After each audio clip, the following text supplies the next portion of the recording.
We're a family from South Africa that relocated to Philadelphia recently.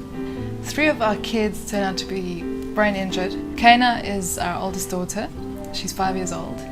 She had a stroke at the age of 13 months. To this day, no one really knows the cause of it. My second child, his name is Gian. He's a 4-year-old boy, beautiful.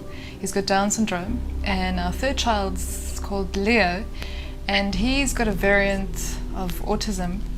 Our journey is actually quite interesting. We only discovered about Leo's brain injury last year, and it was quite tough for us to deal with it.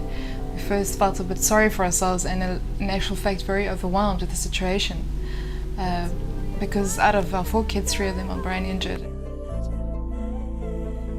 I've learned in the last 5 years that in life you don't get to choose what you get, but you get to choose what you do with it. I'm a musician and I performed in Botswana, and we met a lady that had a brain injured child, and she was attending some courses in Philadelphia at a place called the Institute for the Achievement of Human Potential. And we actually went to her house, and when I saw what she did with her brain injured child, I was totally stunned, and both my husband and I actually just started crying because it's the first time we saw something like that for brain injured children. We realized that we do not have the resources nor the knowledge to give our children what they need. They need help, they need professional help, the best in the world. And we didn't have that, we didn't have access to that. We had choices of either staying where we are and trying to do the best we can, knowing in our hearts that it's not good enough. My husband and I sat down and looked at our lives and looked at our kids and the needs, and we just decided to pack up and come to America and dedicate ourselves full-time to rehabilitating our children. And we left to seek help, to find a community that can really help us and pick our arms up, hold our hands high so that we can do the best that we can for our children. We also decided there's no better time than now, because the longer we wait, the more complicated it becomes. It was tough leaving everything, but we found hope and we came. And sitting here now, I realize it's the best decision that we've taken in our whole lives. At the moment we're staying with a host, a lovely lady that has offered her place for free.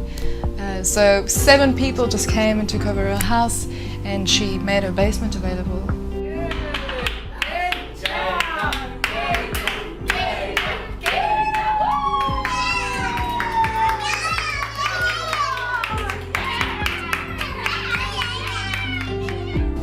In November 2009, we attended the course at the Institutes in Philadelphia. It completely changed our lives. They coached parents, therapy techniques to rehabilitate their brain injured children.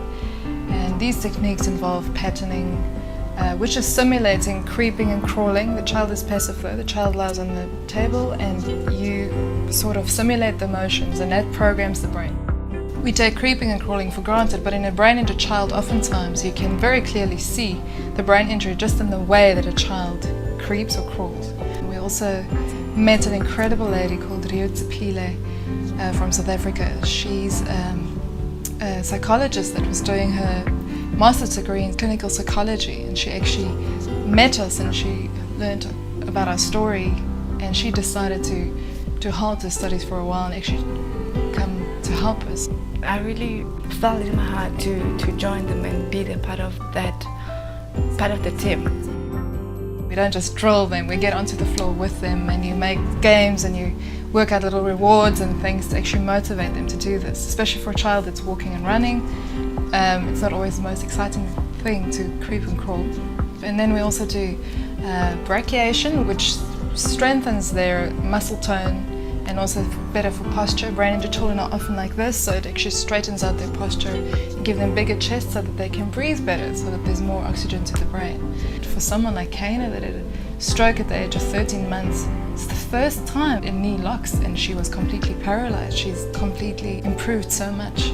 She couldn't use her right hand, she couldn't grip or anything, and then her right knee couldn't lock. It was said of Kyna that she will never walk, she'll never talk. And she's running around, she's having the most beautiful intellectual conversations.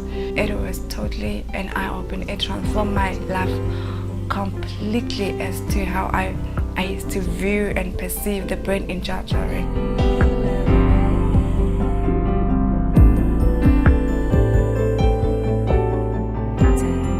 Progress in our children is so amazing, and in us, we thought we came here to change our children, but we are changed even more by seeing how amazing these people are that just pour themselves into us and opening their hearts, their houses to us, borrowing their cars to us, and just loving us. I mean, people we don't know is loving us.